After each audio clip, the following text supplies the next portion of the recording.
Let's give it up for Chris. Come to the stage. Second time. Welcome back. Not everyone gets a second go at the stage. Second go at the stage. Give it a go. Give it a go. Give it all. Give it all.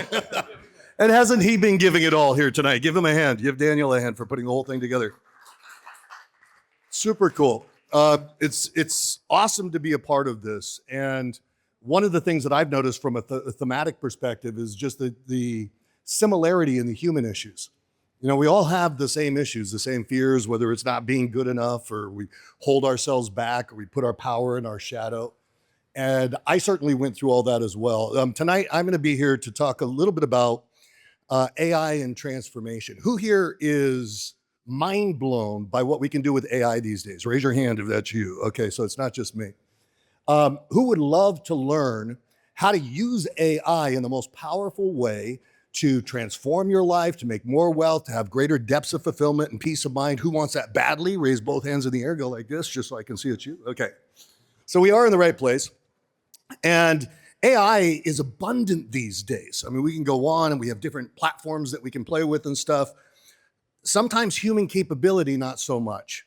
And I'm going to share with you a story, and I'll share with you the shortest version of the story that I share about what brought me here here today.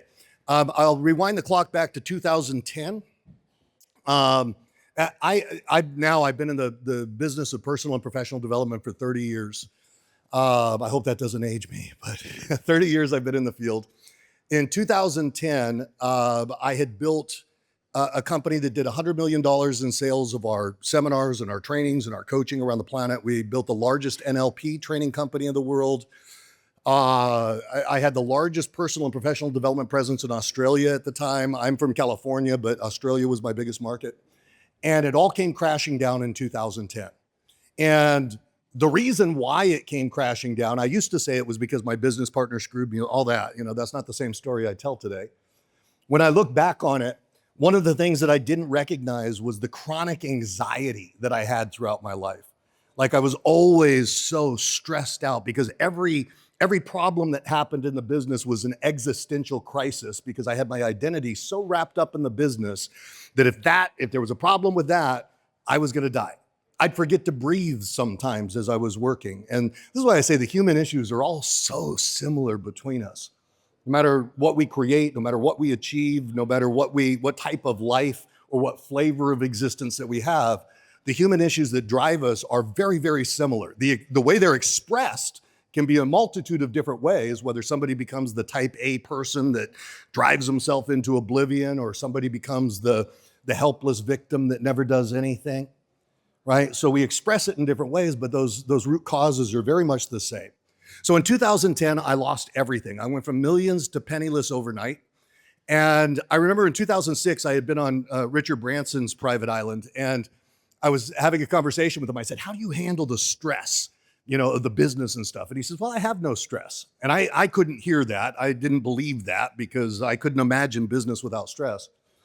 And he says, I have no stress. He says, there's nothing that could happen to me in business that's worth worrying about. He said, if the Virgin companies were to fall out from underneath me today, I'd just go move to Bali or something. So 2010, I moved to Bali, right? And I moved to Ubud, where of course you go to heal. Yeah. And I lived there for 2 years. And I did everything to attempt to heal myself from the trauma of everything that I lost. Because once again, the business was my identity. And so I move into Ubud. I'm going to the waterfalls, the shaman, I did everything. I stayed stuck for 12 years. And the guy with the whole tool bag of transformation stayed stuck for 2 years, or for 12 years rather, because you can't read the label from the inside of the jar. So now I'm gonna fast forward to 2022. I was at a girlfriend's house in Poland, and she was working with something. I said, what's that? She said, well, that's ChatGPT. This was in November 2022. And I said, oh my God, let me see that. And I started playing with it. This was right when it first came out.